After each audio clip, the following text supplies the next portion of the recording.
Good morning আমার প্রিয় শ্রোতা বন্ধুরা। আপনারা এখন শুনছেন গল্পের ডালি বাই পামেলা। আমি পামেলা। আমার চ্যানেলে আপনাদের সবাইকে স্বাগত জানাচ্ছি। আশা করি আপনারা সবাই সুস্থ আছেন। এখন আমি পাঠ করব প্রখ্যাত সাহিত্যিক নারায়ণ সান্যালের একটি রহস্য উপন্যাস কৌতূহলী কোণের কাঁটা। আপনারা বেশ কয়েকদিন ধরে এই উপন্যাসটি শুনছেন। আজকে শোনাবো এর পরের পর্ব। আমার গল্প পড়া যদি আপনাদের ভালো লাগে তাহলে প্লিজ একটা লাইক দেবেন, এছাড়া শেয়ার, কমেন্ট ও সাবস্ক্রাইব করে আমার পাশে থাকবেন। যারা আমাকে সাবস্ক্রাইব করছেন প্রতিদিন তাদের অসংখ্য ধন্যবাদ জানাচ্ছি।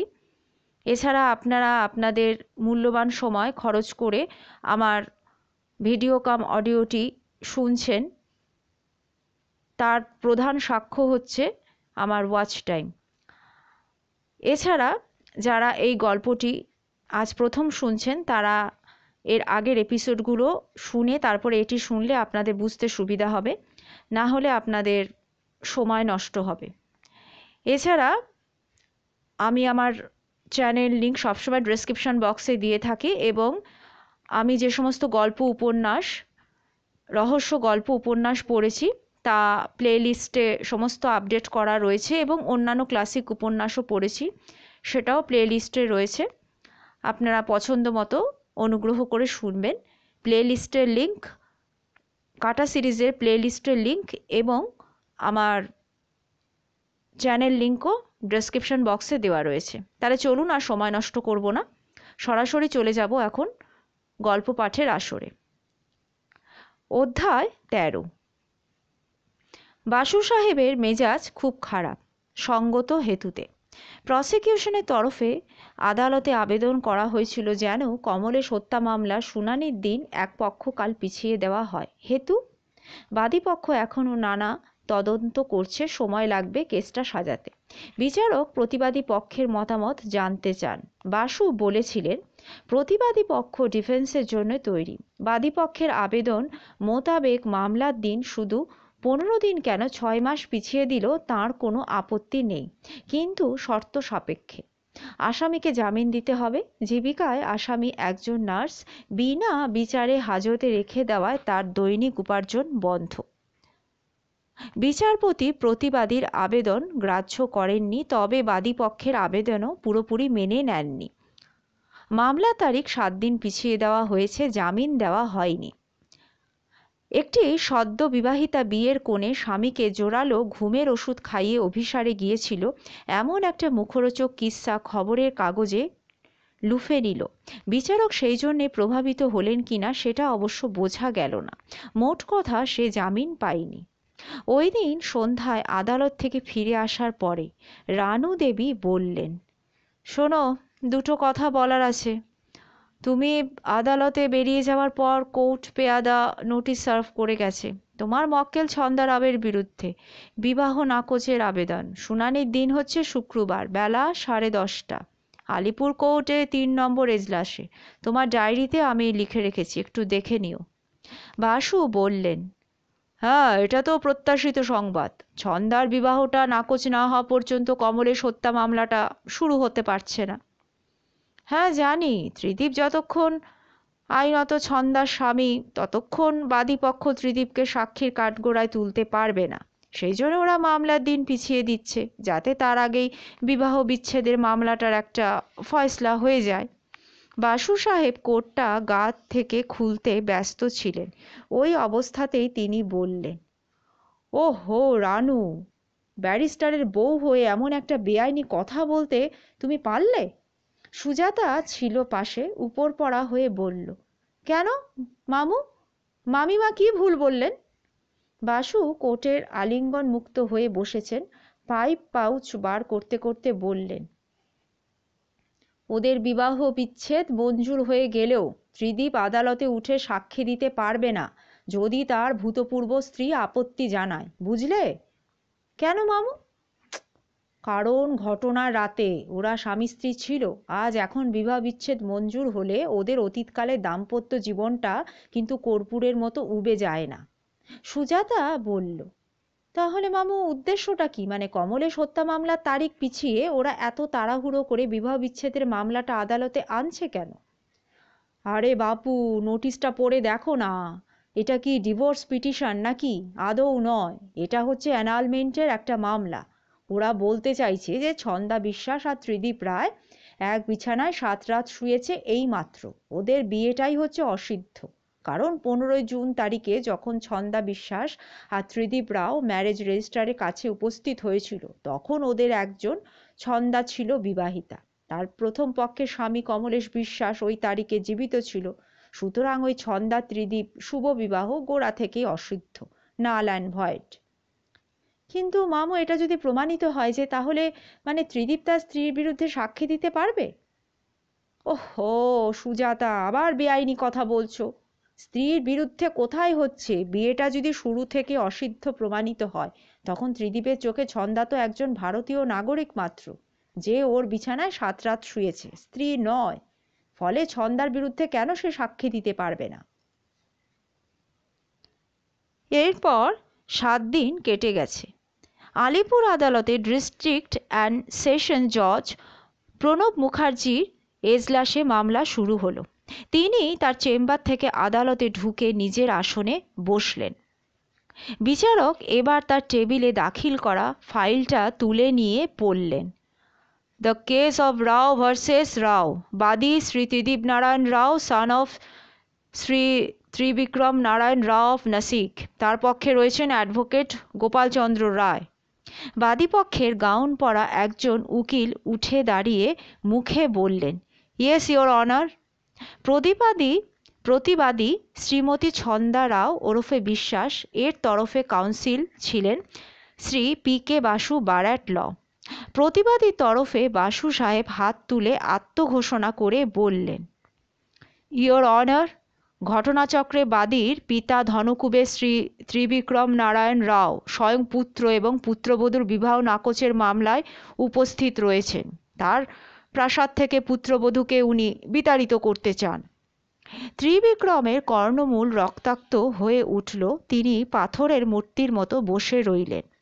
বিচারকের নির্দেশে আদালত কক্ষের দুই পাশে দুটো দরজা খুলে গেল। বাদী ও প্রতিবাদী প্রহরাধীন অবস্থায় আদালতে প্রবেশ করলেন। ঘটনা রাত্রি প্রভাতে ছন্দা ঘুম ভেঙে উঠে দেখেছিল তার শয্যার বাকি আধখানা খালি। তারপর থেকে দুজনের মধ্যে কোনো সাক্ষাৎই হয়নি। ছন্দা তাই নিজের অজান্তে অস্ফুট একটা শব্দ উচ্চারণ করে দ্রুত পায়ে ত্রিদীপের দিকে এগিয়ে যেতে লাগলো। আদালত কক্ষে একজন মহিলা আরক্ষা কর্মী তার গমন পথে হাতটা বাড়িয়ে দিয়ে তাকে রুখে দিল। ত্রিদীপ স্ত্রীর দিকে দৃষ্টিপাত মাত্র করেনি। মাথা সোজা রেখে সে ধীর পদে এগিয়ে গেল তার জন্য নির্দিষ্ট চেয়ারটার দিকে। ছন্দা শুধু হতাশ হলো না, সে অপমানিত বোধ করল। অ্যাডভোকেট গোপালচন্দ্র রায় উঠে দাঁড়িয়ে বললেন, ইয়োর অনার, বাদীপক্ষের প্রথম সাক্ষী শ্রী ত্রিদীপ নারায়ণ রাও। ত্রিদীপ তার বাবার দিকে তাকালো। ত্রিবিক্রম ওর পিঠে একটা হাত রাখলেন। ত্রিদীপ পায়ে পায়ে এগিয়ে এসে সাক্ষীর কাঠগড়ায় উঠে এলো। শপথ বাক্য পাঠ করার সময় তার অশান্ত চুলের গোছাটা নেমে এলো বা চোখের ওপর। ত্রিদীপ হাত দিয়ে সেটা সরিয়ে দিয়ে সোজা হয়ে দাঁড়ালো। অ্যাডভোকেট গোপালচন্দ্র রায় প্রশ্ন করছিলেন। তিনি বললেন, আপনার নাম শ্রী ত্রিদীপ নারায়ণ রাও? Yes sir. আপনি আলিপুরের বাসিন্দা? আপনি কলকাতায় থাকেন? Yes sir. প্রতিবাদী ওই শ্রীমতী ছন্দা রাওকে আপনি চেনেন? হ্যাঁ চিনি ইয়োর অনার। আচ্ছা, ওকে আপনি প্রথম কোথায় দেখেন? স্যার, বালিগঞ্জ ফাঁড়ির কাছে সানিসাইড নার্সিংহোমে। ওকে আমি নাইট নার্স হিসাবে নিয়োগ করেছিলাম। আচ্ছা, তো পরে মানে নার্সিংহোম থেকে বাড়ি ফেরার পরে ওই ছন্দা দেবীকে আপনি রেজিস্ট্রি মতে বিয়ে করেন, এটা কি সত্যি? হ্যাঁ স্যার, সত্যি। আপনার তারিখটা মনে আছে তো? হ্যাঁ স্যার, 15 জুন। 15 জুন, তার মানে বর্তমান বছরের 91 সালে, কি তাই তো? Yes sir. গোপালচন্দ্র বিচারকের দিকে ফিরে বললেন, ইয়োর অনার, আমার সওয়াল শেষ হয়ে গেছে। নাটকীয়ভাবে বাসু সাহেবের দিকে ফিরে আবার বললেন, ইয়োর উইটনেস প্লিজ। বাসু হাসি মুখে বললেন, নো কোশ্চেন্স। গোপালচন্দ্র বসে পড়েছিলেন, পুনরায় উঠে দাঁড়িয়ে সবিস্ময়ে বললেন, মানে আপনি ক্রস এক্সামিন করতে চান না? বিচারক ত্রিদীপের দিকে তাকিয়ে বললেন, আপনি নেমে আসুন। গোপালচন্দ্র এবং ত্রিদীপ দুজনেই বিস্মিত। ওরা কেউ প্রত্যাশা করেনি বাসু সাহেবের জোরালো সওয়ালের জবাব কিভাবে দিতে হবে তার অনেক তালিম নিতে হয়েছিল ত্রিদীপকে। দেখা গেল সে সমস্ত বৃথা। গোপালচন্দ্র আবার বললেন, ইয়োর অনার, আমি প্রতিবাদীকে সাক্ষীর মঞ্চে উঠে দাঁড়াতে অনুরোধ করব। ইয়োর অনার, আমি প্রতিবাদীকে সাক্ষীর কাঠগড়ায় তুলে এই তথ্য প্রতিষ্ঠা করতে চাইছি যে এই বছর 15 জুন বিয়ের আগে যখন প্রতিবাদী ছন্দা বিশ্বাস ম্যারেজ রেজিস্টারে খাতায় সই করেন তখন তার পূর্বতন স্বামী জীবিত ছিল। সেই আগের স্বামীর নাম, ইয়োর অনার, কমলেশ বিশ্বাস ওরফে কমলাক্ষ কর ওরফে কমলচন্দ্র ঘোষ। যে লোকটা এই বছর 22 জুন তারাতলায় মা সন্তোষী অ্যাপার্টমেন্টে মধ্যরাতে হত হয়েছে। বাসু সাহেব উঠে দাঁড়িয়ে বললেন, ইয়োর অনার, আমরা এগুলো মেনে নিচ্ছি। গোপালচন্দ্র যেন নিজের কানকে বিশ্বাস করতে পারছেন না।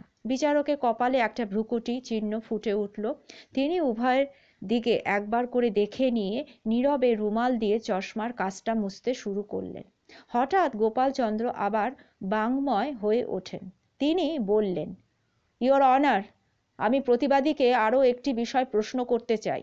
পাম এভিনিউ যেখানে বন্ডেল রোডে পড়েছে তার কাছাকাছি সানিসাইড নার্সিংহোমে উনি নার্স হিসাবে চাকরি করতেন কিনা? বাসু সাহেব বললেন, হ্যাঁ ইয়োর অনার, আমরা মেনে নিচ্ছি উনি চাকরি করতেন। অ্যাডভোকেট আবার বললেন, ওই নার্সিংহোমে 3 বছর আগে 27 মার্চ 1988 সালে একজন রোগী লাং ক্যান্সারে ভুগে মারা যায় যার নাম কমলেশ বিশ্বাস। আমি প্রতিবাদীকে জিজ্ঞাসা করতে চাই তিনি ওই কমলেশ বিশ্বাসকে চেনেন কিনা? বাসু বললেন, আপনার পূর্ববর্তী প্রশ্নের উত্তরে আমরা স্টিপুলেট করেছি যে এই বছর 15 জুন প্রতিবাদী ছন্দা বিশ্বাস যখন ত্রিদীপ রাওকে বিয়ে করে তখন ছন্দার পূর্ববর্তী স্বামী কমলেশ বিশ্বাস জীবিত ছিল। সেই স্টিপুলেশন মোতাবেক 3 বছর আগে অন্য কোথাও ওই একই নামে আরও একজন লোক যদি মারা গিয়েছিল বা গিয়ে যদি থাকেও সেটা বর্তমান মামলার পক্ষে কিন্তু immaterial. I object your honour. বিচারক রায় দিলেন, objection is sustain, proceed. Gopalchandra বললেন, ইয়োর অনার, আমার কোনো বক্তব্য নেই। বাসু উঠে দাঁড়িয়ে বললেন, ইয়োর অনার, প্রতিবাদী পক্ষের প্রথম সাক্ষী শ্রীমতী অনুসুয়া কর। নকিবের ব্যবস্থাপনায় নামটা ঘোষিত হলো। পাশের ঘর থেকে একটি মেয়ে, বছর 30-32 বয়স, তার সাক্ষীর মঞ্চে উঠে দাঁড়িয়ে শপথ নিল। বাসু সাহেব প্রশ্ন করছিলেন, তোমার নাম কি অনুসুয়া কর? আগে হ্যাঁ। তুমি কুমারী, বিবাহিতা না বিধবা? আমি স্যার বিধবা। তোমার স্বামী কত তারিখে মারা গেছেন? ইয়োর অনার, আমার স্বামী এই বছর 22 জুন মারা গেছেন। কোথায়? তারাতলায় মা সন্তোষী অ্যাপার্টমেন্টের মেজানাইন ঘরে। তার নাম কি কমলেশ বিশ্বাস? স্যার আমি জানতাম তার নাম কমলাক্ষ কর। খবরের কাগজে তার মৃত্যুর খবর পড়ে আমার দিদির সঙ্গে কমলেশ বিশ্বাসের ইনকোয়েস্টের সময় আমি দেখতে গিয়েছিলাম। আমি তখন ওকে চিনতে পারি, তাই আমি জানি যে কমলেশ বিশ্বাস আর কমলাক্ষ কর একই ব্যক্তি। তুমি নিঃসন্দেহ যে তোমার স্বামী কমলাক্ষ কর এবং মা সন্তোষী অ্যাপার্টমেন্টে নিহত কমলেশ বিশ্বাস একই ব্যক্তি? আগে হ্যাঁ স্যার। আচ্ছা, তুমি ওকে কি হিন্দু মতে বিয়ে করেছিলে না রেজিস্ট্রি ম্যারেজ করেছিলে? Sir registry marriage. কত তারিখে? স্যার 5ই সেপ্টেম্বর 79 সালে। আচ্ছা, তুমি কি তোমার রেজিস্ট্রি বিয়ে সার্টিফিকেটের একটা জেরক্স কপি এবং তোমাদের যুগলে তোলা ছবি নিয়ে কি এসেছো? আর যদি এনে থাকো তাহলে আমাকে দাও। মেয়েটা একটা সার্টিফিকেট এবং একটা ফটো বাসু সাহেবকে দিল। বাসু সেই দুটো গোপালচন্দ্রকে দেখতে দিলেন, বললেন, ইওর অনার, প্রতিবাদী তরফের এক্সিবিট হিসাবে এই দুটো আমি আদালতে দাখিল করতে চাই। গোপালচন্দ্র তড়াক করে উঠে দাঁড়িয়ে বললেন, ইওর অনার, আমি এই সাক্ষী জবানবন্দি আদ্যপান্ত নাকচ করার আর্জি জানাচ্ছি। কমলাক্ষ কর এবং কমলেশ বিশ্বাস একই লোক কিনা সেটা কিন্তু স্যার প্রমাণ হয়নি, আর হলেই বা কি? লোকটা বিবাহ বিশারদ ছিল এমন কথা সংবাদপত্রে ছাপা হয়েছে। হয়তো এমন বিয়ে সে আরও 5টা করেছে, কিন্তু তাতে কি এলো? প্রতিবাদী তার প্রথম পক্ষে স্বামীর বিরুদ্ধে মামলা করতে পারতেন, কিন্তু সেটা তিনি করেননি। বিচারক বাসু সাহেবের দিকে ফিরে বললেন, আপনি কিছু বলবেন? বাসু একটা বাউ করে বললেন, ইওর অনার, যে কারণে বিচক্ষণ সহযোগী ছন্দার সঙ্গে ত্রিদীপের বিয়েটা নাকচ করতে চাইছেন, সেই হেতুটা ওরই যুক্তি মোতাবেকে কিন্তু নাকচ হয়ে যাচ্ছে। সহজ ভাষায় কমলেশ বিশ্বাস যখন ছন্দাকে বিয়ে করে তখন কমলেশের আগের স্ত্রী অনুসুয়া দেবী জীবিত ছিল। সুতরাং under the special marriage act number 43 of 1964 under section 4 ছন্দার সঙ্গে কমলেশের রেজিস্ট্রি বিয়ে কিন্তু অসিদ্ধ। তার ফলে ছন্দা যখন ত্রিদীপকে বিয়ে করে তখন আইন মোতাবেকে ছন্দার কোনো পূর্বতন স্বামী ছিল না, সে ছিল অবিবাহিতা। অর্থাৎ ত্রিদীপ এবং ছন্দার বিয়ে সেই কারণে নাকচ করা কিন্তু যায় না। অন্তত ততদিন ওরা বৈধ স্বামী স্ত্রী। বিচারক দুই পক্ষের উকিলকে প্রশ্ন করে বললেন, আপনাদের কি কারো কোনো বক্তব্য রয়েছে? দুজনেই জানালেন না। এবার বাসু সাহেব সাক্ষীকে আবার প্রশ্ন শুরু করলেন, আচ্ছা, তোমাকে আমি দু একটা প্রশ্ন জিজ্ঞাসা করছি। তুমি প্রথমে বলো তো যে তুমি ওই কমলেশ বিশ্বাসের ইনকোয়েস্টে কেন গিয়েছিলে? মানে তুমি তো কমলেশ বিশ্বাসের নামও জানতে না। অনুসুয়া বলল, না স্যার, আমি জানতাম। মানে ছন্দা দেবী যখন কমলেশ বিশ্বাসের সঙ্গে বেলেঘাটার বস্তিতে স্বামী স্ত্রী হিসাবে বাস করতেন, তখন আমার দিদি ওখানে খোঁজ নিতে গিয়েছিলেন। তিনি আমার স্বামী কমলাক্ষ করের ফটো ওই প্রতিবাদী বিশ্বাসকে দেখান এবং ছন্দা দেবী সেটা চিনতেও পেরেছিলেন, বুঝতে পেরেছিলেন যে আমরা দুজনে একই লোকের স্ত্রী। তাই হুজুর, আমি খবরের কাগজে কমলেশ বিশ্বাসের নাম দেখে তাকে চিনতে পারি। ওয়েল, আচ্ছা, স্বচক্ষে মৃতদেহ দেখতে যাওয়ার মূল প্রেরণাটা কি? অনুসুয়া বিচারকের চোখে চোখ রেখে অকপটে বলল, স্যার, আমি জানতে গিয়েছিলাম যে দ্বিতীয়বার বিয়ে করার অধিকার আমার এতদিনে বর্তেছে কিনা। আমার স্বামী আমার গয়না চুরি করে নিরুদ্দেশ হয়ে গিয়েছিল। তাহলে তুমি নিঃসন্দেহ যে মৃত ব্যক্তি এবং তোমার স্বামী একই লোক? আগে হ্যাঁ, ইওর অনার। আচ্ছা, তুমি তাহলে মঞ্চ থেকে নেমে এসো। এরপর বিচারক উঠে দাঁড়ালেন, সবাই উঠে দাঁড়ালো। বিচারক কক্ষ ত্যাগ করলেন। ছন্দা হঠাৎ এগিয়ে যায় ত্রিদীপের দিকে। মহিলা পুলিশ ওর বাহুমূল ধরে ফেলে। ছন্দা তাকে ধমকে উঠে বলে, আহ, ছাড়ুন না। আপনি শুনলেন না ওই ভদ্রলোক আমার স্বামী? আমি তো আর পালিয়ে যাচ্ছি না। ত্রিবিক্রম নারায়ণ দৃঢ় মুষ্টিতে পুত্রের বাহুমূল ধরেছিলেন। তাকে আকর্ষণ করে বললেন, চলে এসো। ছন্দা তাকেও ধমকে উঠল, বলল, ওয়েট। আচ্ছা মিস্টার রাও, আপনি কিরকম ভদ্রলোক? এটিকেট আপনি জানেন না? পুত্রবধূর মধ্যে যখন জনান্তিকে আলাপ হয় তখন সেখানে শ্বশুরমশাইকে কিন্তু থাকতে নেই। এটা আপনাদের শক্তাবৎ খানদানে কেউ শেখায়নি? ত্রিবিক্রম নারায়ণ বজ্রাহত হয়ে গেলেন। একটা পাবলিক প্লেসে কোনো একজন মর মানুষ যে তাকে এইভাবে প্রকাশ্যে অপমান করতে পারে সেটা তার দুঃস্বপ্নের বাইরে। তবু ধুরন্ধর ব্যবসায়ী মুহূর্তে সামাল দিলেন নিজেকে, বললেন, বৌমা, তুমি যে এখনো খুনের মামলায় আসামি এবং জামিন না পাওয়া আসামি। এই সময় সর্বসমক্ষে স্বামী সম্ভাষণের অধিকার থাকে না, বুঝলে? যাও মা, হাজতে যাও।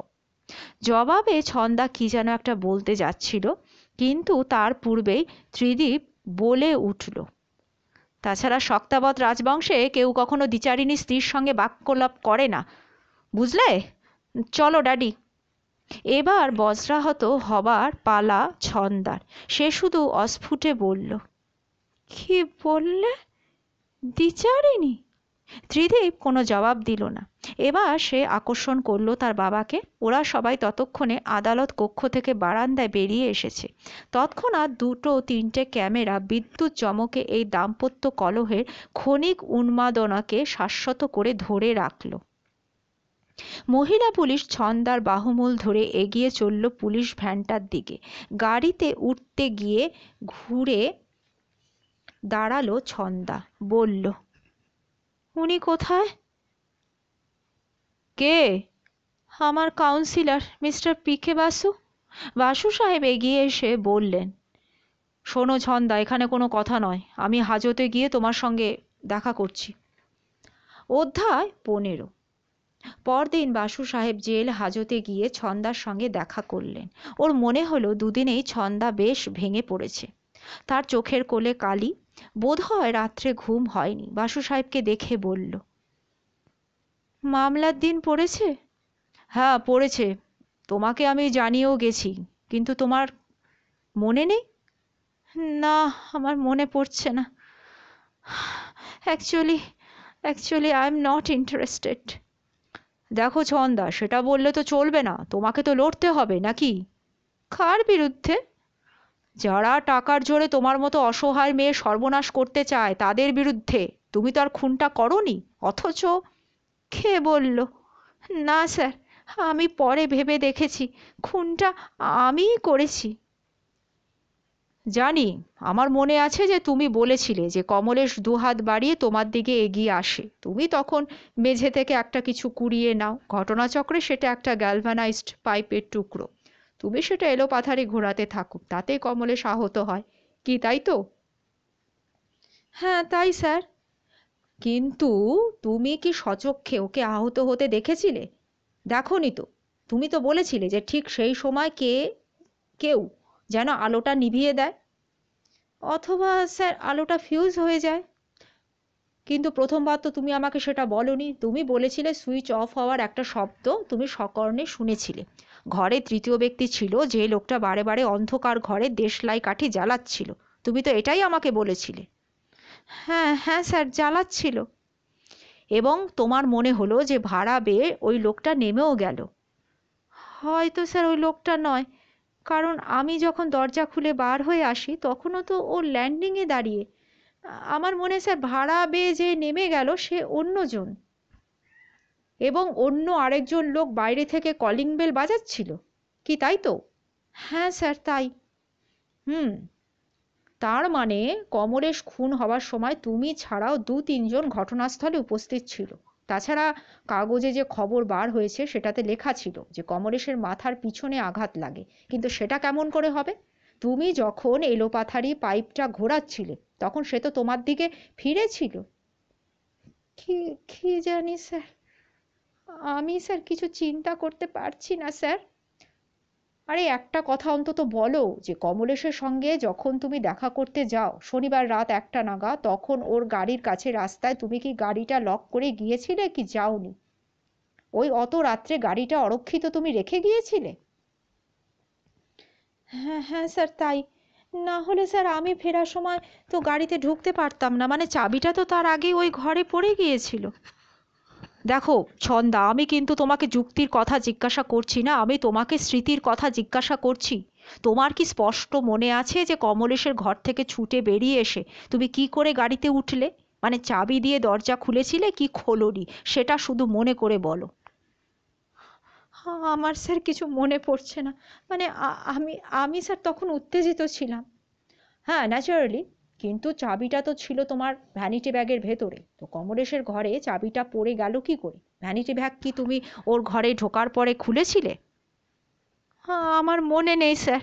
তবে তবে ওই ব্যাগে স্যার ডাক্তার ব্যানার্জির রিভলভারটা ছিল। হয়তো কমলেশ যখন আক্রমণাত্মক হয়ে ওঠে তখন আমি ব্যাগ খুলে যন্ত্রটা বার করতে চেয়েছিলাম। ওহো, এটাও তো ডিডাকশন। চাবিটা কিভাবে তোমার ব্যাগ থেকে বার হয়ে মাটিতে পড়ে গেল তার যুক্তিনির্ভর একটা বিশ্লেষণ। তা তোমার স্মৃতি কি বলছে? মানে তোমার কি মনে আছে যে যে ব্যাগটা তুমি খুলেছিলে কি খোলোনি? আমার মনে নেই স্যার। বাসু সাহেব এবার তার ব্রিফকেস খুলে একটা আবেদনপত্র বার করে ওর হাতে দিলেন। ছন্দা জিজ্ঞাসা করল, এটা কি স্যার? শোনো, ত্রিদীপ নারায়ণের বিরুদ্ধে তোমার বিবাহ বিচ্ছেদের আবেদন। কিন্তু আমি তো স্যার বিবাহ বিচ্ছেদ চাই না। কি বলছো? এর পরেও? আদালতের বারান্দায় সর্বসমক্ষে তোমাকে যে গালাগালি দিল, যে ব্যবহার করলো, তারপরেও? ছন্দা ওকে মাঝপথে থামিয়ে দিয়ে বলল, সেটা ওর অপরাধ নয় স্যার, ওটাই ওর অসুখ। ও একটা অবসেশনে ভুগছে, মানে ও যা কিছু করে ওর বাবার নির্দেশে। সেটা কেমন করে হবে ছন্দা? তোমাকে একা বিছানায় ফেলে রেখে ঘটনার পর দিন শনিবার আক্ষরিক অর্থে সাত সকালে সে যখন আমার কাছে আসলো, তখন তার বাবা কলকাতায় ছিলেন না। আমার নিষেধ সত্ত্বেও সে যখন পুলিশে যায়, এবং সে স্বেচ্ছায় যায়, বাবার নির্দেশে কিন্তু নয়। স্বেচ্ছায় নয় স্যার, স্বইচ্ছা বলে ওর কিছুই নেই। ওর ইচ্ছাটাই ওরা বদলে দিয়েছে। ভালো মন্দ, সৎ অসৎ, ন্যায় অন্যায়, বিচার বুদ্ধি ওর বাবা মগজ ধোলাই করে ধ্বংস করে দিয়েছে স্যার। বাসু নিজের পকেট থেকে ফাউন্টেন পেন বের করে খাপটা খুলে ওর দিকে বাড়িয়ে ধরে বললেন, শোনো ছন্দা, তুমি কিন্তু বারে বারে অবাধ্য হচ্ছ। তোমাকে আমি বারণ করেছিলাম যে পুলিশের কাছে তুমি কোনো জবানবন্দি দেবে না। তুমি আমার কথা শোনোনি, ফলে আত্মরক্ষার্থে তুমি কমলেশকে হত্যা করেছো, যেটা হতে পারতো আমার শেষ প্রতিরোধ। সেটা কিন্তু আর দাঁড় করানো যাবে না, কারণ তুমি বলে দিয়েছো অলরেডি যে তুমি বাড়ির ভেতরেই যাওনি। রাস্তায় দাঁড়িয়ে তুমি কলিং বেল বাজাচ্ছিলে, কিন্তু বাস্তবে কল বেল কে বাজাচ্ছিল তুমি জানো? ডক্টর ব্যানার্জি। ডক্টর ব্যানার্জি? কিন্তু তিনি কেন ওখানে আসবেন স্যার? কেন আসবেন সেটা তুমি জানো। যে কারণে তোমাকে বেআইনিভাবে রিভলভারটা উনি দিয়েছিলেন, যে কারণে তোমাকে একটা ফলস ডেথ সার্টিফিকেট উনি দিয়েছিলেন, তার প্রতিদানে তুমি এবার চাও যে তোমার বদলে তিনি এসে খুনের মামলার আসামি হয়ে দাঁড়ান? ছন্দা অসহায়ভাবে ওর দিকে তাকিয়ে থাকে। শোনো, ডক্টর ব্যানার্জি সেই শুক্রবার রাতে কিছুতেই নিশ্চয়ই ঘুমোতে পারেননি। তিনি আমার কাছে স্বীকার করেছে যে উনি শনিবার রাতে 1টা নাগাদ মা সন্তোষী অ্যাপার্টমেন্টে এসেছিলেন। তিনি কলিং বেলটা বাজিয়েছিলেন, তাকে লালবাজার থেকে ডেকে পাঠিয়েছিল। ডিভোর্সের মামলার দিন ত্রিদীপের অ্যাডভোকেট কি প্রশ্ন করেছিল সেটা তোমার মনে নেই? এই সময় হাজতের ভারপ্রাপ্ত পুলিশ সাব ইন্সপেক্টর মুখ বাড়িয়ে বলল, স্যার সময় হয়ে গেছে কিন্তু, এবার আপনি প্লিজ আসুন। বাসু বললেন, জাস্ট আ মিনিট। লোকটা চলে যেতে বাসু সাহেব কলমটা ছন্দার হাতে গুজে দিয়ে বললেন, শোনো ছন্দা, ডক্টর ব্যানার্জিকে তুমি এইভাবে মৃত্যুর মুখে কিন্তু ঠেলে দিতে পারো না। ডু অ্যাজ আই সে, সই করো। ছন্দা আর আপত্তি করল না, কলমটা হাত বাড়িয়ে নিল। বিবাহ বিচ্ছেদ দরখাস্তের চিহ্নিত স্থানে গোটা গোটা হরফে নিজের নামটা সই করে দিল। বাড়িতে ফিরে এসে শোনেন একটা অদ্ভুত সংবাদ, ডাক্তার ব্যানার্জি অ্যাবডাক্টেড। নার্সিংহোম থেকে জবা ফোন করে জানিয়েছে, গতকাল মধ্যরাত্রে নাকি জবার চোখের সামনে একদল লোক ডক্টর ব্যানার্জিকে তুলে নিয়ে গেছে। খবর পেয়ে কৌশিক চলে যায় নার্সিংহোমে, জবার সাথে কথা বলে, সেখান থেকে থানায় যায়, তারপর ফিরে এসে বাসু সাহেবের জন্য অপেক্ষা করছিল। বাসু বললেন, কি ব্যাপার কৌশিক, জোর করে তুলে নিয়ে গেছে কথাটার মানে কি? কৌশিক যা বিবরণ দিল তা এই রকম, গতকাল রাত 8টা নাগাদ একটা ইমার্জেন্সি কেস আসে। জবা সচরাচর ওই 8টা নাগাদ বাড়ি চলে যায় শিয়ালদহ হয়ে বেলঘরিয়া, কিন্তু ইমার্জেন্সি কেসটার জন্য ও আটকে পড়ে যায়। এর আগেও এমন ঘটনা 2-1বার ঘটেছে। ডক্টর ব্যানার্জি ব্যাচেলার, একা থাকেন, তাই তার কোয়ার্টার্সে রাত কাটায় না। হয় নার্সিংহোমে বসেই রাতটা কাটিয়ে দেয়, অথবা ওর দিদির বাড়িতে চলে যায়, সেটা কাছাকাছি। গতকাল রাত 11টা নাগাদ রোগীটিকে অপারেশন থিয়েটার থেকে ইন্টেন্সিভ কেয়ার ইউনিটে অপসারণ করা হয়। তারপর রাত প্রায় 11:30 নাগাদ ডক্টর ব্যানার্জি গাড়ি নিয়ে জবাকে তার দিদির বাড়িতে পৌঁছে দেবার জন্যে বার হন। কিন্তু কিছুটা যেতেই নির্জন গলির মুখে আর একটা কালো রঙের অ্যাম্বাসেডর ওর গাড়ির পথরোধ করে দাঁড়ায়। ডক্টর ব্যানার্জি কিছু বলার আগে সেই গাড়ি থেকে 2-3 জন লোক নেমে আসে। ব্যানার্জি তখন নিজের গাড়ি থেকে রাস্তায় নেমে দাঁড়িয়েছেন। তিনি বলেন, এইভাবে কেন ওরা গাড়ি চালাচ্ছে তিনি জিজ্ঞাসা করেন। ও গাড়ি থেকে যার কাছে ঘনিয়ে এসেছিল তাদের মধ্যে দুজন ডাক্তারবাবু দুই দিকে চলে গেল। তাদের একজনের হাতে রিভলভার ছিল। ডক্টর ব্যানার্জি তলপেটে মারণাস্ত্রটা ঠেকিয়ে লোকটা বলে উঠল, এই শুনুন, একদম চিৎকার চেঁচামেচি করবেন না, গাড়িতে বসুন, বসুন গাড়িতে। একজন জবার কাছে এগিয়ে আসে, তার হাতে একটা ছোরা। লোকটা বলে, দিদি কোনো শব্দ করবেন না, জানা কিন্তু মারা পড়বেন, আমরা চলে গেলে একটা ট্যাক্সি নিয়ে বাড়ি চলে যাবেন, ডাক্তারবাবুর গাড়ি এখানে পড়ে থাক। জবা জবাবে কিছু বলার আগে ওই কালো রঙের অ্যাম্বাসাডারখানা ডাক্তারবাবুকে নিয়ে হাওয়া। জবা নার্সিংহোমে ফিরে যায় হেঁটে, থানায় ফোন করে, থানা থেকে এনকোয়ারিতে আসে মধ্যরাত্রে। জবার জবানবন্দি নেওয়া হয়। ডাক্তারবাবুর গাড়ির ইগনিশন চাবি ড্যাশবোর্ডে লাগানোই ছিল। ওরা গাড়িটা নিয়ে গ্যারেজজাত করে চলে যায়। বাসু বললেন, এত বড় একটা ব্যাপার হয়ে গেল, জবা তাহলে তো মানে আমাকে কাল রাতে ফোন করলো না কেন? কৌশিক বলল, আসলে মামু, জবা মানে বললেন যে ততক্ষণে রাত 12:30 বেজে গেছে, তাই মানে উনি আপনাকে ডিস্টার্ব করতে চাননি। অল রাইট, আজ সকাল 6টা-7টার সময় আমাকে ও ফোন করে কেন জানালো না? না মামু, ও তো বলেছে যে বার কতক চেষ্টা করেছিল, মানে কানেকশান পায়নি, আর যখন কানেকশান পায় ততক্ষণে আপনি ছন্দা দেবীর সঙ্গে দেখা করতে বেরিয়ে গেছেন। বাসু চিন্তিত মুখে বার কতক পদচারণা করে বললেন, তা সমস্তটা তদন্ত করে তোমার কি মনে হলো কৌশিক? আসলে মামু, থানা অফিসারের সঙ্গে কথা বলে আমার মনে হলো যে ব্যাপারটাকে গুরুত্ব দিচ্ছে না। কিন্তু সেটাই বা কী করে সম্ভব? ডক্টর ব্যানার্জি একজন নামকরা চিকিৎসক, তিনি এইভাবে অপহৃত হয়ে গেলেন, থানা বিচলিত নয়। ব্যাপারটা আসলে মামু, দুটো সম্ভাবনার মধ্যে একটা কিন্তু বেছে নিতে হবে। তাই নাকি? কি দুটো সম্ভাবনা? দেখুন মামু, 1 নম্বর হচ্ছে যে পুলিশ জানে ডক্টর ব্যানার্জি কমলেশ হত্যা মামলায় সাক্ষীর কাঠগড়ায় উঠে দাঁড়াতে চান না, এবং আপনিও সেটা চান না। তাই পুলিশ মনে করছে যে এটা আপনার একটা পরিকল্পনা, অর্থাৎ অ্যাবডাকশনটা আপনি সাজিয়েছেন। আর 2 নম্বর, থানা জানে যে লালবাজার থেকে এটা অর্গানাইজ করা হয়েছে, অর্থাৎ ডক্টর ব্যানার্জিকে আপনার নাগালের বাইরে কিন্তু রাখা হয়েছে। মামলার দিন সকালে তথাকথিত অপহারক দল তাকে মুক্তি দেবে, আর তৎক্ষণাৎ পুলিশ তাকে সমন ধরাবে। তার মানে আপনার বিনা তালিমে ডক্টর ব্যানার্জি সাক্ষীর মঞ্চে উঠে দাঁড়াতে বাধ্য হবেন। বাসু সাহেব নিঃশব্দে বার কতক পদচারণা করে হঠাৎ থেমে পড়লেন।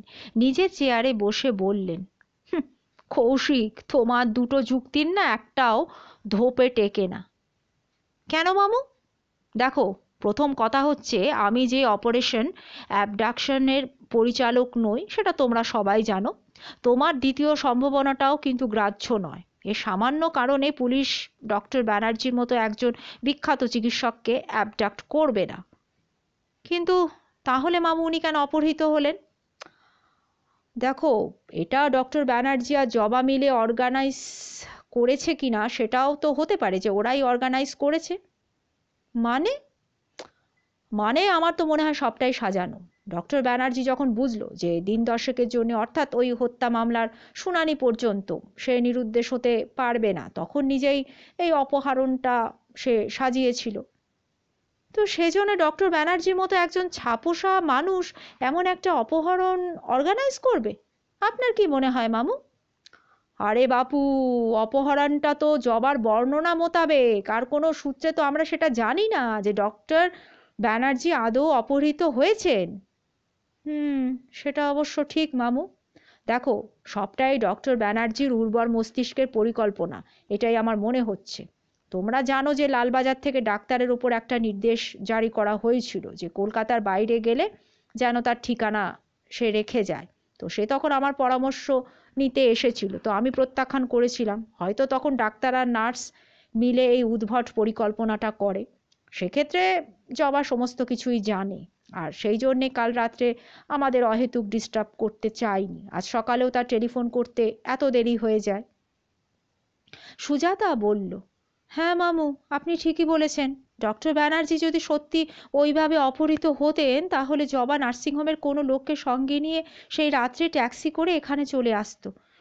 মানে থানা যখন ওকে আমল দিচ্ছে না। বাসু পাইপে তামাক ঠেসতে ঠেসতে বললেন, প্রায় সবগুলো অসঙ্গতি যুক্তিপূর্ণ একটা ব্যাখ্যা পাওয়া যাচ্ছে, কিন্তু একটা বাদে। রানু এবার জানতে চাইলেন, কি সেটা? শোনো, রাত 1টার সময় ছন্দা কোন আক্কেলে তারাতলায় তার মারুতি সুজুকি গাড়ির কিবোর্ডে ইগনিশন চাবি রেখে গাড়িটা লক না করে কমরেশের বাড়ির দিকে এগিয়ে গেল। রানু দেবী বললেন, দেখো, সে সময় তো ও উত্তেজিত ছিল। না রানু, ছিল না। ফেরার পথে ও উত্তেজিতা ছিল, ফলে ফেরার সময় কি করে গাড়িতে ওঠে এটা তার মনে নাও থাকতে পারে, কিন্তু গাড়িটা তারাতলার মতো কারখানা এলাকায় ওইভাবে অত রাত্রে ও অরক্ষিত কেন রেখে গেল? গাড়ি থেকে নেমে গেলে ড্রাইভার কাঁচ উঠিয়ে গাড়ি লক করে, এটা প্রায় প্রতিবর্তী একটা প্রেরণা, অভ্যাস বশেই করে। তুমি দেখলে না ছন্দা তার জবানবন্দিতে কি বলল, যে বাড়ি ফিরে এসে যখন গাড়ি গ্যারাজ করছিল তখন ও স্লাইডিং ডোরটা টেনে গ্যারাজটা বন্ধ করতে চেয়েছিল, কিন্তু ও পারেনি। অ্যাম্বাসাডারটা একটু সরে নড়ে যাওয়ায় তখন ও উত্তেজিত ছিল, তবু নিজের গ্যারেজের ভেতর ও গাড়ি লক করতে চেয়েছিল। আর হপ্তাবারে মানে সপ্তাহান্তে রাত 1টার সময় তারাতলার মতন কারখানা ভর্তি এলাকায় গাড়ি লক না করে গাড়ি থেকে নেমে যাবে? হুম, এটা এটা মিলছে না। কিন্তু গাড়ি যদি সে লক করে নেমে যায়, তাহলে চাবি ছাড়া সে গাড়িতে উঠলো কি করে মামু? That's the $1,000,000 question, Sujata. অধ্যায় 16। প্রাথমিক তদন্ত শেষ করে মামলাটা ট্রাইং ম্যাজিস্ট্রেটের এজলাসে উঠতে দেরি হলো না এবং তিনি আসামিকে দায়রায় সোপর্দ করলেন। ত্রিদীপ তার স্ত্রীর বিরুদ্ধে সাক্ষী দিতে পারবে না, উপায় নেই, কিন্তু সাংবাদিকদের হাত থেকে রক্ষা করতে ত্রিদীপকে একেবারে লোকচক্ষুর আড়ালে রাখা হয়েছে, সম্ভবত কোনো 5 তারা হোটেলের অজ্ঞাতবাসে। মামলার দিন আদালতে অপ্রত্যাশিত জনসমাগম হয়েছে। বিচারক chief Presidency magistrate Sadananda Bhaduri এবার প্রতিবাদী দিকে ফিরে বললেন, আচ্ছা, আপনারা কি কোনো প্রারম্ভিক ভাষণ দিতে চান? বাসু বললেন, নো ইয়োর অনার, আমি কোনো ভাষণ দিতে চাই না। বাদীপক্ষ এবার একে একে ওদের সাক্ষীদের ডাকতে পারেন। দর্শকের প্রথম সারিতে একদিকে বসে রয়েছেন প্রস্তর মূর্তির মতো ত্রিবিক্রম নারায়ণ রাও, অন্যদিকে সুজাতা কৌশিক। দর্শক মণ্ডলীর ভিতর ডক্টর ব্যানার্জি আর ত্রিদীপকে দেখা গেল না, জবা কিন্তু উপস্থিত। বাদীপক্ষের প্রথম সাক্ষী ছিল পুলিশ ইন্সপেক্টর অসীম মুখার্জি। মাইতি প্রশ্নোত্তরের মাধ্যমে তার পরিচয় প্রতিষ্ঠা করলেন। ইন্সপেক্টর মুখার্জি জানালো, 22 জুন শনিবার রাত 1:28 সে রেডিও মেসেজ পায়, তারাতলায় মা সন্তোষী অ্যাপার্টমেন্টে সম্ভবত একজন লোক খুন হয়েছে। ওই সময় সে একটা পুলিশ জিপে ডায়মন্ড হারবার রোডে টহল দিচ্ছিল। ওর জিপের রেডিও রিসিভারে খবরটা পায় স্থানীয় পুলিশ স্টেশন থেকে। মুখার্জি তখন মা সন্তোষী অ্যাপার্টমেন্টে চলে যায়। পুলিশের গাড়ি দেখে পাশের বাড়ি থেকে 2জন লোক নেমে এসে জানান যে তারাই ফোন করে পুলিশ ডেকেছেন। তাদের একজনের নাম ডক্টর এন দত্ত, অপরজনের নাম শ্রী বটুকনাথ মণ্ডল। ওরা মা সন্তোষী অ্যাপার্টমেন্টের সদর দরজায় কলবেল বাজান, কেউ সাড়া দেয়নি। তখন বটুক ইন্সপেক্টর মুখার্জিকে তার নিজের ফ্ল্যাটে নিয়ে যায় এবং টর্চের আলোয় পাশের বাড়িতে মেঝের ওপর উপুড় হয়ে পড়ে থাকা দেহটি দেখায়। শুধু পাটুকুই দেখা যাচ্ছিল। এরপর মুখার্জির নির্দেশে একজন পুলিশ ভাড়া বেয়ে উপরতলায় উঠে যায়। গ্রিলহীন জানলার ফোকর দিয়ে ভেতরে গলে যায়, ভিতর থেকে ইয়ের লক খুলে দেয়। ওরা সদল বলে উপরে উঠে আসেন।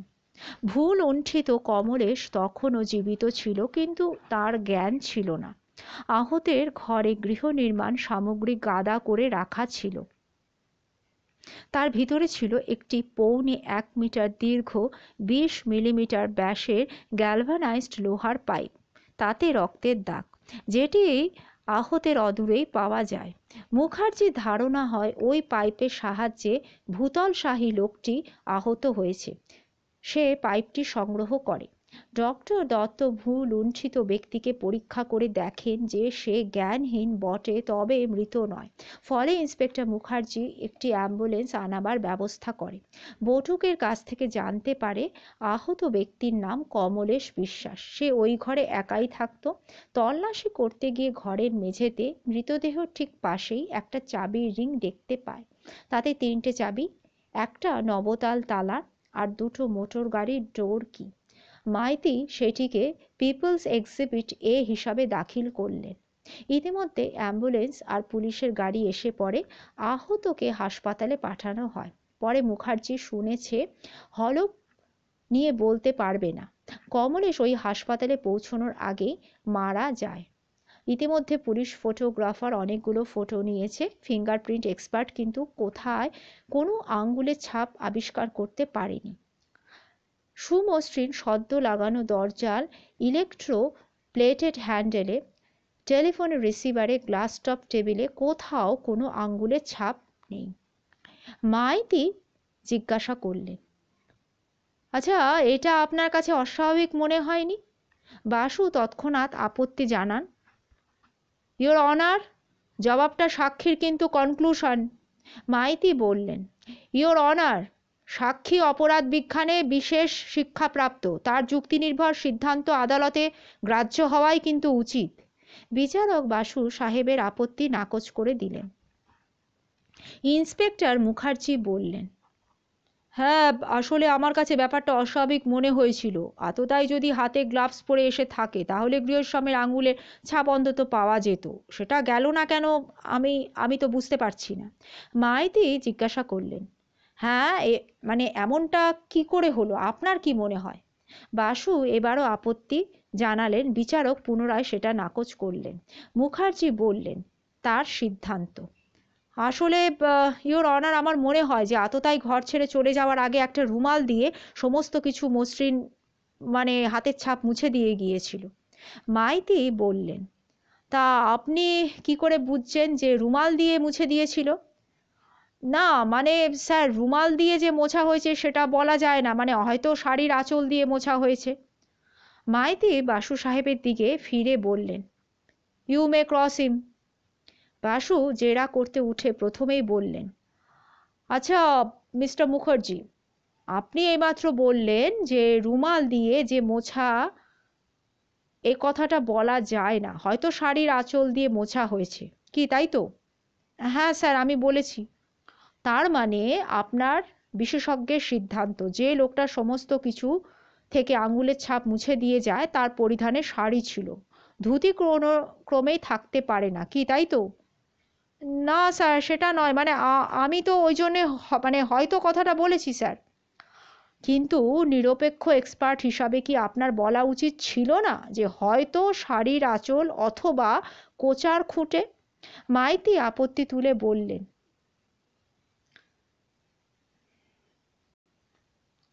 ইওর অনার, আমি এই বিষয়ে সমস্তভাবে আপত্তি জানাচ্ছি। বিচারক বাসু সাহেবের দিকে ফিরে বললেন, your point is well taken mister Basu, আপনি পরবর্তী প্রশ্নে এগিয়ে যান। বাসু বললেন, ইওর অনার, আমি শুধু দেখাতে চাইছিলাম বর্তমান সাক্ষী আদৌ নিরপেক্ষ এক্সপার্ট নন। উনি পূর্ব ধারণার বশবর্তী হয়ে সহযোগীর প্রশ্নের জবাব কিন্তু দিচ্ছিলেন। আদালত আপনার যুক্তি শুনেছেন, যা সিদ্ধান্ত নেবার আদালত নেবেন। আপনি পরবর্তী প্রশ্নটি পেশ করুন। বিচারক বললেন। বাসু টেবিলের ওপর থেকে পিপলস এক্সিবিট বি এর একটি ফটো তুলে নিয়ে সাক্ষীকে দেখালেন। বললেন, আচ্ছা, এই ফটোটা, হ্যাঁ আপনি এটা দেখুন। আপনার উপস্থিতিতে পুলিশ ফটোগ্রাফার সেই রাত্রে তুলেছিল, আপনি যখন ওই ঘরে তদন্ত করছেন, কি তাই তো? হ্যাঁ স্যার, তাই। আচ্ছা, ফটোতে টেবিলের ওপর একটা টেবিল ক্লক দেখতে পাওয়া যাচ্ছে, যেটাতে সময় দেখা যাচ্ছে 2:10।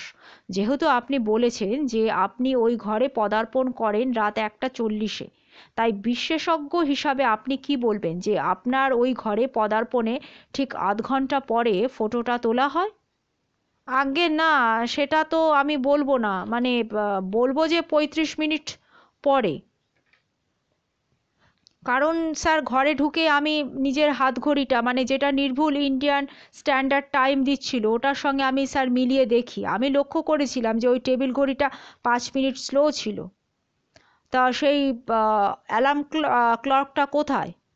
আমরা ওটা সিজ করে নিয়ে এসেছিলাম, মানে আমরা জমা দিয়েছি, এখন কোথায় আছে সেটা স্যার আমরা জানি না। বাসু সাহেব নিরঞ্জন মাইতির দিকে ফিরে জানতে চাইলেন, আচ্ছা মিস্টার মাইতি, ঘড়িটা কি আদালতে উপস্থিত করা যাবে? মাইতি বললেন, হ্যাঁ নিশ্চয়ই যাবে, যখন বাদীপক্ষ সেটা উপস্থিত করার সিদ্ধান্ত নেবেন তখনই যাবে, তবে এখন নয়।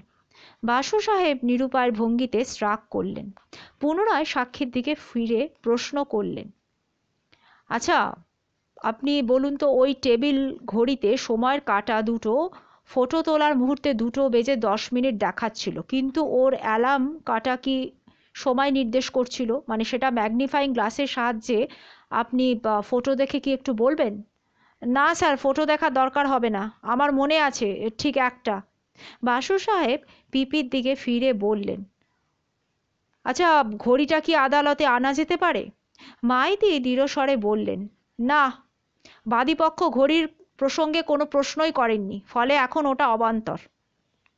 বাসু বিচারকের দিকে ফিরে বললেন, ইওর অনার, বাদীপক্ষ ওই ফটোটা তাদের এক্সিবিট হিসাবে দাখিল করেছেন। ফটোতে একটা টেবিল ক্লক রয়েছে, এটা প্রত্যক্ষ সত্য। বাদীপক্ষের সাক্ষী ওই ঘড়ি সম্পর্কে একটি তথ্য দাখিল করেছেন, যেটা আদালতে নথিবদ্ধ হয়েছে। সাক্ষী একথাও কিন্তু স্বীকার করেছেন যে তার সিজার লিস্টে ওই ঘড়িটি রয়েছে, অর্থাৎ বাদীপক্ষের হেফাজতেই কিন্তু ঘড়িটা রয়েছে। এক্ষেত্রে প্রতিবাদী পক্ষের আর্জি সেটা আদালতে দাখিল করা হোক, যাতে আমরা বর্তমান সাক্ষীকে এই বিষয় আরও কিছু জেরা করতে পারি। বিচারক সম্মত হলেন না। তার মতে বাদী পক্ষ ঘড়িটিকে তাদের এভিডেন্সের মধ্যে এখনও আনেননি। যখন আনবেন তখন প্রয়োজনে বর্তমান সাক্ষীকে আবার কাঠগড়ায় তুলে প্রতিবাদী জেরা করতে পারবেন। বাসু বললেন, ঠিক আছে ইওর অনার, সেক্ষেত্রে বর্তমানে এই সাক্ষীকে জেরা করার আমি আর কোনো সুযোগ আমি দেখছি না। আপনি পরবর্তী সাক্ষীকে ডাকতে পারেন। পরবর্তী সাক্ষীকে ডাকা হলো। তিনি হলেন autopsy surgeon doctor Atul Krishna Sanyal. জিজ্ঞাসিত হয়ে তিনি তার বিশেষজ্ঞের মতামত দিলেন। কমলেশের মৃত্যু হয়েছে রাত 12টা থেকে 2টোর মধ্যে। মৃত্যুর হেতু কোনো একটা ডান্ডা জাতীয় কঠিন বস্তু দিয়ে কেউ কমলেশের মাথার পিছন দিকে আঘাত করেছিল, তাতে তার সেরিবেলাম আহত হয়, সে জ্ঞান হারায়। মাইতি সুচতুরভাবে প্রশ্ন করলেন, আচ্ছা আপনি কি বলতে চান যে আততায়ী পিছন থেকে কমলেশের মাথায় আঘাত করেছিল? না, আমি সে কথা বলিনি। আমি বলেছি তার মাথার পিছন দিকে অবস্থিত সেরিবেলাম আহত হয়েছিল। আততায়ী যে আক্রান্ত ব্যক্তির পিছনে ছিল সে কথা কিন্তু আমি বলিনি। কিন্তু সেটা কি করে সম্ভব?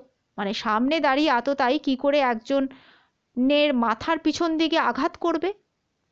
হ্যাঁ ইওর অনার, সেটাও সম্ভব, সেটাই ঘটেছে একথা অবশ্য আমি বলছি না, কিন্তু আমি বলছি ওটা অসম্ভব নয়।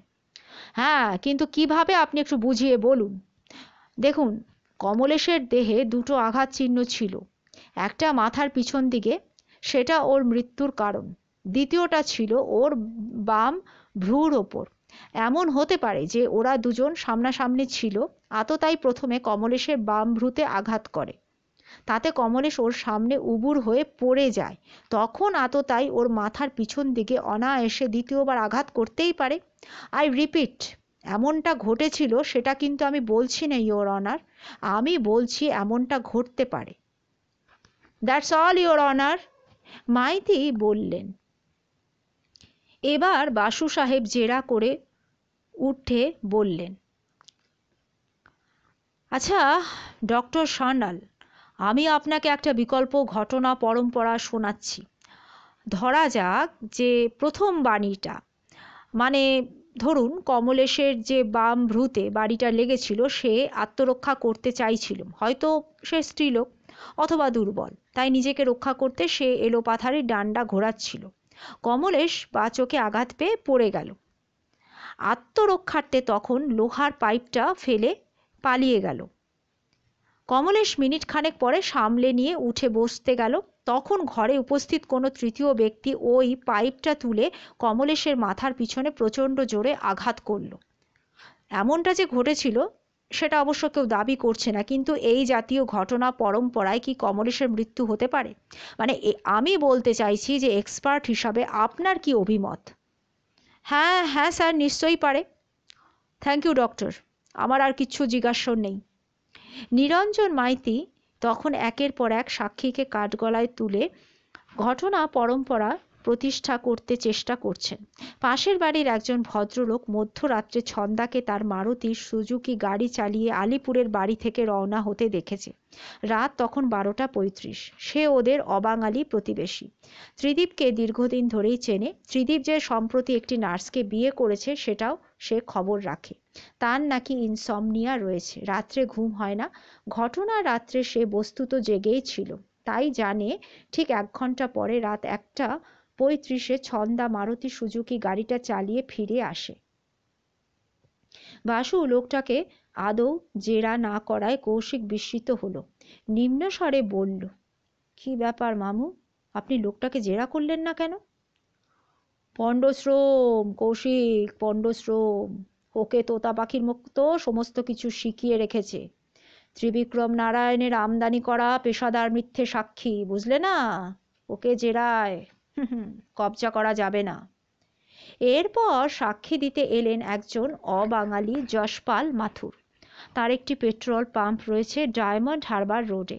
তিনি তার সাক্ষ্যে জানালেন যে ঘটনার দিন রাত 12:30 নাগাদ তিনি ক্যাশ মেলাচ্ছিলেন। এমন সময় একটা মারুতি সুজুকি চালিয়ে একজন ভদ্রমহিলা ওর পেট্রোল পাম্পের শেডের ভেতর ঢুকলেন। সচরাচর এসব উনি নজর করে দেখেন না, কিন্তু একটা বিশেষ কারণে উনি বিস্মিত বোধ করলেন। গাড়ি চালিয়ে যিনি প্রবেশ করলেন তিনি যুবতী বাঙালি মহিলা এবং গাড়িতে কেউ ছিল না। এই জন্যে ঘড়ির দিকে তার নজর পড়ে। রাত তখন 12:43। অত গভীর রাত্রে ওই বয়সের একজন বাঙালি মহিলা একা ডায়মন্ড হারবার রোডে গাড়ি চালাচ্ছেন দেখে উনি কৌতূহলী হয়ে পড়েন এবং সমস্ত কিছু খুঁটিয়ে দেখেন। মাইতি প্রশ্ন করলেন, আচ্ছা বলুন তো, ওই ভদ্রমহিলা কি এখন আদালত কক্ষে রয়েছেন? হ্যাঁ রয়েছেন, ওই তো আসামির কাঠগড়ায় চেয়ারে বসে আছেন, আমি দেখতে পাচ্ছি। আচ্ছা তিনি কি পেট্রোল কিনতে এসেছিলেন? বাসু সাহেব কোনো আপত্তি করলেন না। মাথুর বললেন, না স্যার, ওর গাড়িতে পিছনে ডান দিকে চাকাটা একদম হাওয়া ছিল না স্যার, উনি হাওয়া নিতে এসেছিলেন। আচ্ছা আপনি ওর গাড়ির চাকায় হাওয়া ভরে দিলেন? না স্যার, আমি না, রামবিলাস আমার কর্মচারী আছে। মাথুর বর্ণনা করলেন। রামবিলাস প্রথমে জ্যাক দিয়ে গাড়ির পিছন দিকটা তুলল, চ্যাপ্টা হয়ে যাওয়া চাকাটা বার করে নিল। ডিক থেকে স্পেয়ার চাকাটা খুলে বার করে এনে লাগালো। তারপর জ্যাক সরিয়ে নিতেই দেখা গেল টায়ারটাও জখম, দ্রুত হাওয়া বের হয়ে যাচ্ছে। নজর হলো তাতে একটা পেরেক বিঁধে রয়েছে, তাই আবার বাধ্য হয়ে জ্যাক লাগাতে হলো। স্পেয়ার টায়ার থেকে জখম টিউবটা বার করে একটা নতুন টিউব দিতে হলো। রামবিলাস জানতে চাইল জখম টিউবটা উনি মেরামত করাতে চান কিনা। তার জবাবে মহিলা বললেন যে না, অনেক রাত হয়ে গেছে, টিউবটা এখানেই থাক, পরদিন মেরামত করা টিউবটা উনি সংগ্রহ করে নিয়ে যাবেন। এই সময় মাথুর বেরিয়ে এসে বললেন, ম্যাডাম আপনার গাড়িতে স্পেয়ার টায়ার কিন্তু থাকলো না, আবার যদি পাংচার হয় তো? জবাবে উনি নাকি বলেছিলেন উনি বেশি দূর যাবেন না, তারাতলা যাচ্ছেন, 1 কিলোমিটারও হবে না। রামবিলাস একটা রশি ধরিয়ে দেয় টিউবটা রাখার জন্যে। ভদ্রমহিলা যখন চলে যান তখন রাত ঠিক 1টা, কাটায় কাটায়। আমার প্রিয় শ্রোতা বন্ধুরা, আজকের মতন গল্পটি এখানেই শেষ হলো। আবার কালকে নিয়ে আসবো এর পরবর্তী তথা শেষ অধ্যায়।